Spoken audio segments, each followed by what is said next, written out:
Hello everyone, magandang oras sa ating lahat. Welcome to my videos. Maraming salamat sa panonood at lalo na sa mga nag-subscribe. Thank you guys. At kung bago ka pa lang dito sa aking videos, huwag kalimutan mag-like, comment, share, and subscribe para updated ka sa aking mga bagong upload na mga videos na mayroong mga gandang kasaysayan at halaga tungkol sa ating mga barya.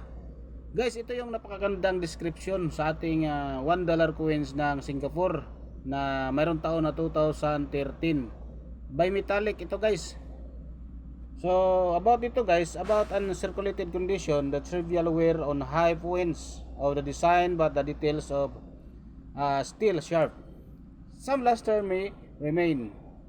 The $1 2013 Singapore collectible rare coins is a unique coin that was minted in Singapore. This coin is a great addition for collectors of Singaporean history, culture, and numismatics. Its rarity makes it a valuable piece for any coin collection. On 21 of February 2013, the Monetary Authority of Singapore announced a new series of coins in denomination of 5, 10, 20, and 50 cents and $1 which went into circulation on the 26th of June 2013, featuring the Singapore's national icons and landmarks. The coins have enhanced features to differentiate from pigs.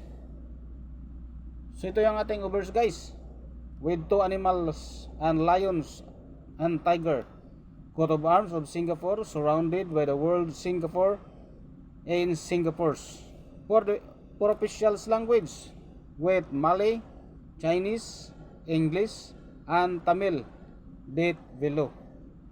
At the center of the coat of arms is a red shield bearing a white crescent, a new moon representing a rising young nation, and 5 white stars representing various national ideas or ideals, including multiculturalism,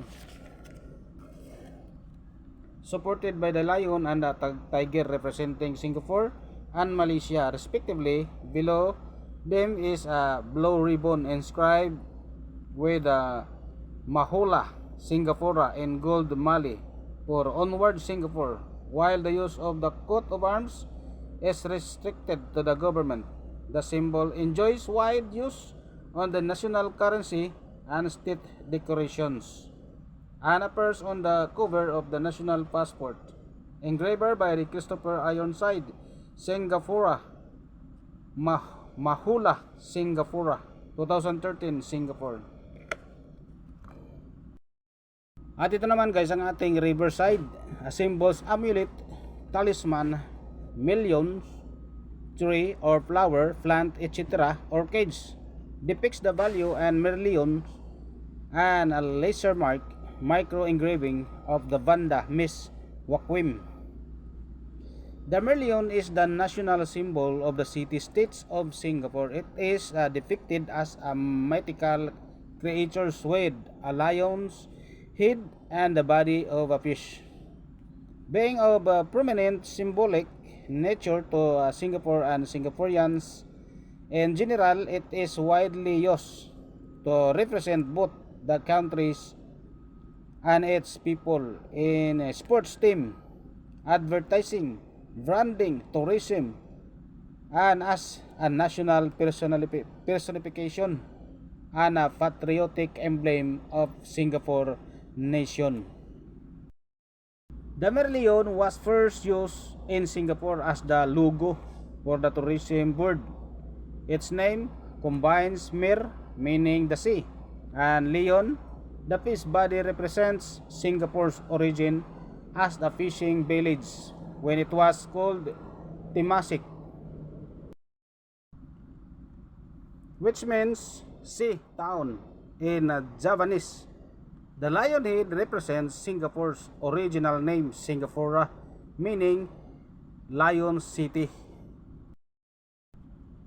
The symbol was designed by Alec Fraser Brunner, a member of the souvenir committee and curator of the Zancliffe Aquarium for the logo of the Singapore Tourism Board or STV, which was in use from 1964 to 1997 and has been a trademark symbol since 1966.